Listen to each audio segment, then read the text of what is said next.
Estamos, meus irmãos, vivendo hoje o segundo domingo desse período quando estamos enfrentando a pandemia do coronavírus.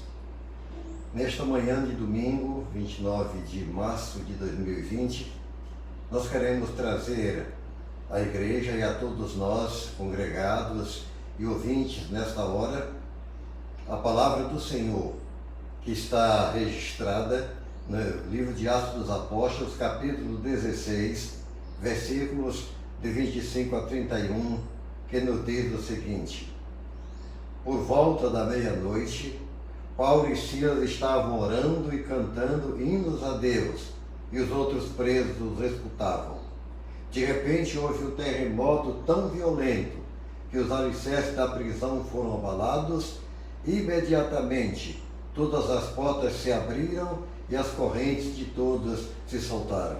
O carcereiro acordou e, vendo as portas da prisão abertas, desembainhou sua espada para se matar, porque pensava que os presos tivessem fugido.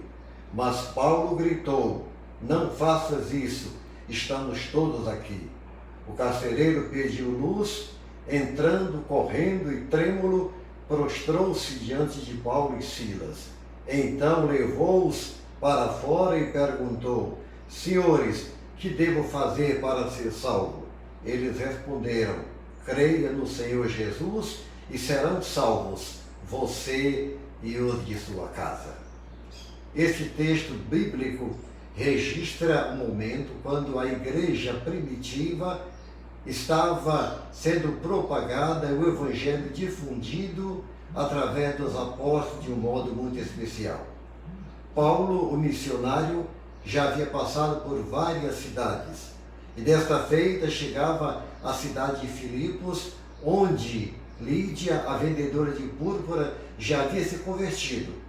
E quando Paulo, por orientação divina, fez um milagre expulsando o demônio daquela jovem adivinhadora, as autoridades e o próprio dono daquela adivinhadora, que recebia muitos recursos através dela, porque ela tinha o espírito mau de adivinhação, Paulo foi colocado na prisão juntamente com Silas, o seu cooperador. O texto sagrado diz que perto da meia-noite eles estavam presos com os pés no tronco, autorizados pelas autoridades e para a segurança daqueles dois prisioneiros.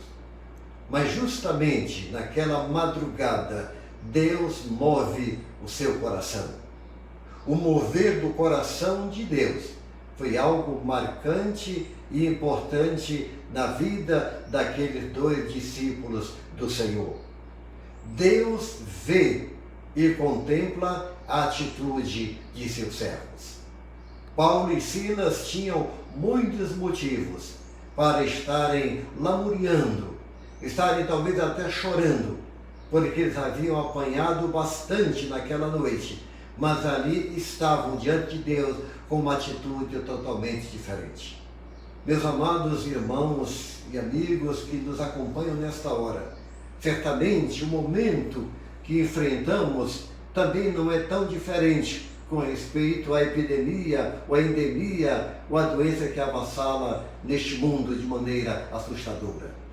Mas, mesmo nestas horas, nós podemos ainda encontrar motivos, e a nossa atitude deve ser de estar na presença do Senhor, mesmo que seja à madrugada, ou à meia-noite, ou em qualquer hora do dia. Precisamos mostrar a nossa atitude de verdadeiros servos do Senhor.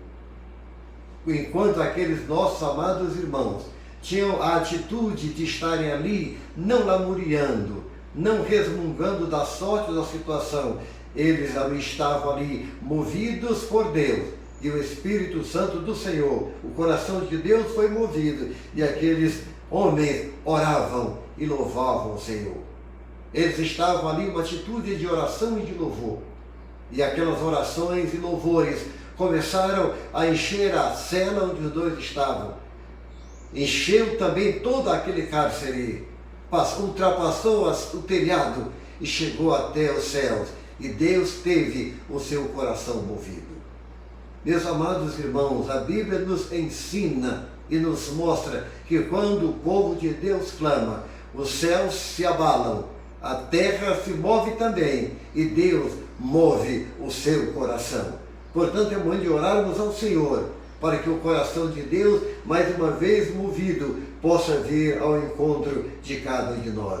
Devemos ter em nossa vida sempre a atitude de orar e louvar ao Senhor. Deus abalou as estruturas. Deus abalou, diz o texto sagrado, as cadeias, os grilhões e as correntes caíam de todos. Certamente naquele momento não só a terra tremeu, não só o cárcere tremeu, mas as vidas também foram abaladas naquele momento.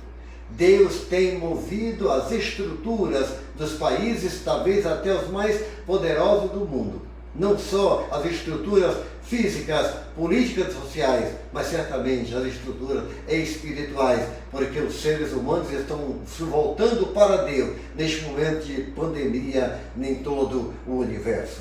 As portas se abriram. Deus pode abrir portas.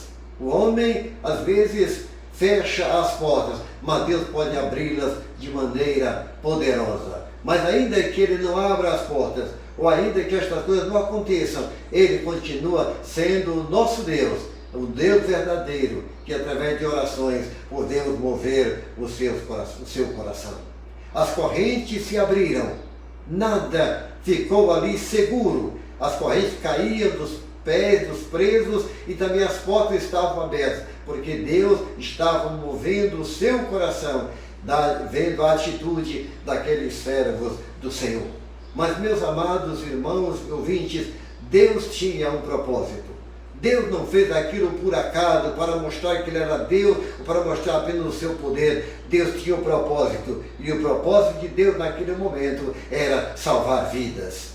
Ali estavam homens presos, que ouviam as orações de Paulo e Silas, que ouviam os hinos que eles cantavam naquela madrugada, mas que também, naquele momento, podiam sentir o agir de Deus naquelas vidas, o mover de Deus naqueles corações. E dentre aqueles homens estava o carcereiro, que naquela noite dormiam, enquanto Paulo e Silas oravam e cantavam hinos ao Senhor. Ele estava dormindo. E a Bíblia diz que naquele momento o carcereiro acorda, talvez não tanto assombrado, e diz, para Paulo e Silas, pergunta: senhores, que devo fazer para me salvar? Porque antes ele havia tomado a atitude de desembainhar a sua espada para tirar a própria vida. Mas Paulo e Silas disseram: não te faça nenhum mal, porque todos nós estamos aqui. E o texto sagrado diz que naquele momento, quando Paulo e Silas disseram àquele homem: creia no Senhor Jesus Cristo e você será salvo e todos da sua casa. Ele creu verdadeiramente, porque o propósito de Deus naquele momento não era apenas abalar o cárcere, não era simplesmente enviar um terremoto, não era simplesmente enviar e mostrar que era Deus, mas o propósito do Senhor era salvar vidas. O propósito de Deus na história sempre foi salvar vidas. E a Bíblia nos diz que Deus quer que todos os homens sejam salvos, vindo ao pleno conhecimento da verdade. Como hoje, a Organização Mundial da Saúde, o Ministério da Saúde de nosso país tem como alvo salvar vidas da epidemia, muito mais nós, servos do Senhor, porque Deus move os nossos corações, Deus tem o seu coração movido e move os nossos, para que com o propósito santo do Senhor salvemos vidas. Muitos dos nossos patrícios precisam ter suas vidas salvas, suas famílias também crendo verdadeiramente no Senhor. Portanto, meus amados irmãos, este dia para nós não é um dia de lamentação, não é um dia para lamúria, não é um dia para nos queixarmos dessa ou daquela situação. É momento para salvarmos vidas. Portanto, também seja o encorajador dos seus irmãos. A Bíblia traz uma palavra muito importante que se chama entusiasmo. Deus é um Deus entusiasta. Deus é o Deus realmente do entusiasmo. Ele nos manda encorajar, Ele nos manda para que as pessoas realmente sintam algo diferente. demos coragem aos nossos irmãos. No verso 40 do texto lido, o escritor sagrado diz assim: depois de saírem da prisão, Paulo e Silas foram à casa de Lídia, onde se encontraram com os irmãos e os encorajaram.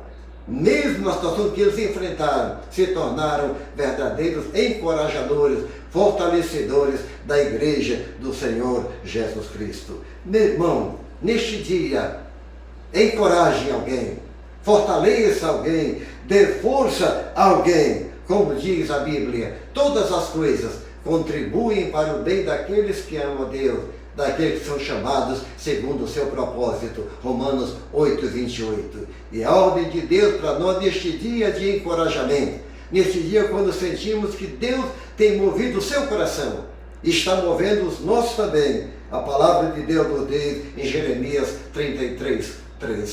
Clama a mim e respondeste-ei e anunciar-te-ei coisas grandes e firmes que você não sabe. Clamemos ao Senhor, clamemos na certeza de que Deus tem movido o seu coração e Deus tem movido os nossos corações para que juntos salvemos nossa pátria, salvemos vidas para Cristo Jesus. E que, para tanto, Deus nos abençoe. Amém.